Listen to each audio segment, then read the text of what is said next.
میں خیانت کرنا یہ کتنا بڑا جرم ہے؟ میرے نبی کا فرمان ہے، میں اپنے امتی سے ہر گناہ کی امید رکھتا ہوں لیکن دو کی امید نہیں رکھتا۔ ایک وہ جھوٹ نہیں بولے گا، ایک خیانت نہیں کرے گا، خائن نہیں ہوگا۔ خائن نہیں ہوگا۔ تو یہ جو 8 فروری اور 9 فروری، 8 کا الیکشن اور پھر 9 فروری کو کیا ہو گیا اور رات کو لوگ سوئے اور صبح بس مر کے ہی انشاءاللہ فیصلہ ہوگا۔ مرنا تو سب نے ہے نا، مرنا تو سب نے ہے۔ سعید ابن جبیر رحمہ اللہ آخری شخص تھے جی جس کو حجاج نے قتل کیا، آخری شخص تھے۔ اس کے بعد وہ کسی کو قتل نہیں کر سکا۔ اس کی حالت ہی وہ نہیں رہی کہ وہ قتل جی کر 40 دن بعد 50 دن بعد مر گیا وہ۔ تو کہنے لگا تمہیں کیسے قتل کروں؟ اس سے پوچھ رہا ہے۔ پوچھ رہا ہے۔ فرمانے لگے جیسا تمہیں آخرت میں قتل ہونا پسند ہے ویسے تو مجھے قتل کر دے، جیسے تو مجھے قتل کرے گا ویسے تجھے وہاں قتل کیا جائے گا، تو جو تجھے پسند ہے وہ کر لے۔ ہاں تو جیسا کوئی ظلم کر رہا ہے ویسا آگے اس کے ساتھ معاملہ ہو جائے گا۔ یہ خیانت کے زمرے میں آئے گا کہ نہیں آئے گا کہ لوگوں نے اعتماد کرتے ہوئے اپنا ووٹ کسی کے حق میں، اپنی رائے کسی کے حق میں دی ہو اور اس کی رائے کو تبدیل کر دیا جائے؟ یہ تو بہت بڑی خیانت، بہت بڑی خیانت۔ ساری دنیا میں ہم بدنام ہو گئے ہیں، کیا پھلے رہ گئے۔ زبردست خیانت۔ اس طرح پھر چل جاتی ہیں چیزیں، پھر نظام، نہیں چلے، ریاستیں۔ نہیں چلے۔ تو اللہ کے قانون کو چیلنج ہے نا، اللہ نے اس دنیا کو خود کنٹرول کیا ہوا ہے۔ بادشاہی اللہ کی ہے۔ للہ ملک السماوات والارض للہ الامر من قبل ومن بعد ان القوۃ للہ جمیعا قل اللہم مالک الملک۔ یہ ساری آیات بتاتی ہیں کہ یہاں شہنشاہی اللہ تعالیٰ کی ہے۔ اگر وہ کوئی زیادتی کر رہا ہے، کوئی بددیانتی کر رہا ہے اور اس کو ڈھیل اللہ دے دیتا ہے تو اس میں بھی اللہ کی حکمت ہے، لیکن ایسا نہیں کہ اللہ غافل ہے۔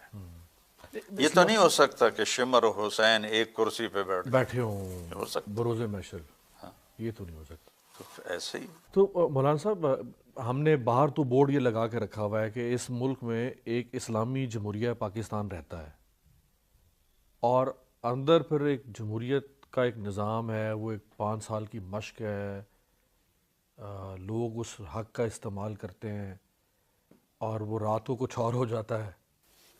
جمہوریت تو پڑھے لکھے طبقے کے لیے ہوتی ہے کہ ووٹ دینے والے سمجھدار ہوں۔ ہمارے ملکوں میں جمہوریت ایک ناکام کھیل ہے، اس میں صحیح لوگوں کا آنا خاصا مشکل ہوتا ہے۔ لیکن اگر کوئی صحیح رائے کا انتخاب کرے بھی اور اس کی رائے ہی تو بس پھر اللہ ہے نا، غبن ہو جائے رائے، اللہ ہے نا، ہاں اللہ بھی تو ہے نا، اللہ کے سامنے کیس رکھ دیں۔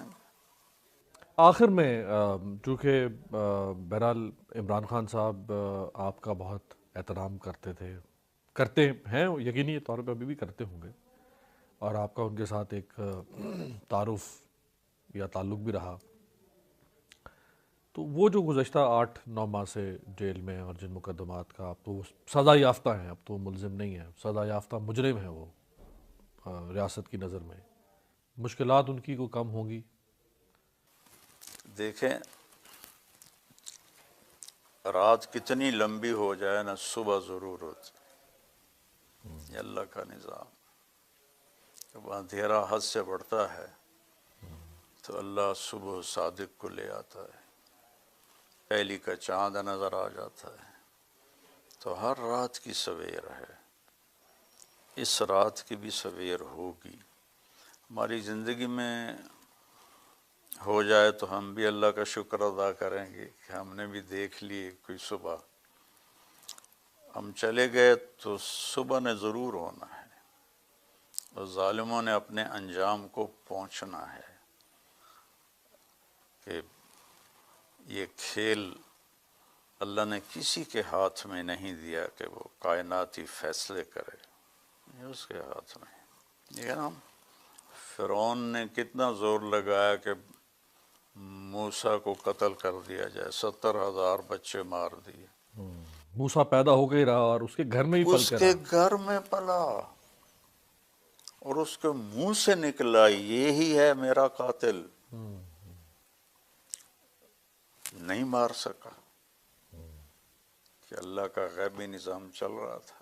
غار ثور میں کوئی پردہ نہیں تھا، وہ سارے دروازے پہ کھڑے ہیں اور اللہ نے آگے اپنا پردہ ڈال دیا، ان کو نظر ہی نظر ہی نہیں آیا کہ اندر ہیں۔ نظر ہی نہیں آیا کہ اندر بیٹھے ہوئے۔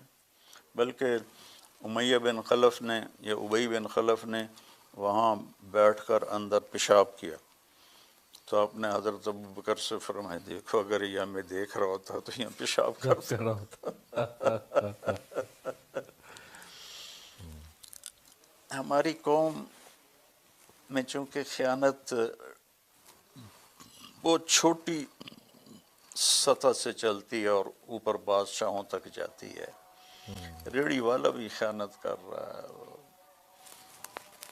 گلے ہوئے پھل ڈال دیتا ہے۔ میں نے ایک ویڈیو دیکھی، مجھے ہنسی بھی آئی دکھ بھی ہوا۔ وہ ایک آدمی ریڑھی سے آم لے رہا ہے تو وہ ریڑھی والے نے ایسے کیا ہوا ہے شاپر، تو اس کو آم دیتا ہے تو وہ آم لے کر شاپر سے گزار کر ریڑھی پہ ڈال دیتا ہے اور خود جلدی سے ایک چھوٹا آم اٹھا کے اس میں ڈال دیتا ہے۔ ایک آم اس کا چنا ہوا، اس نے شاپر میں نہیں ڈالا۔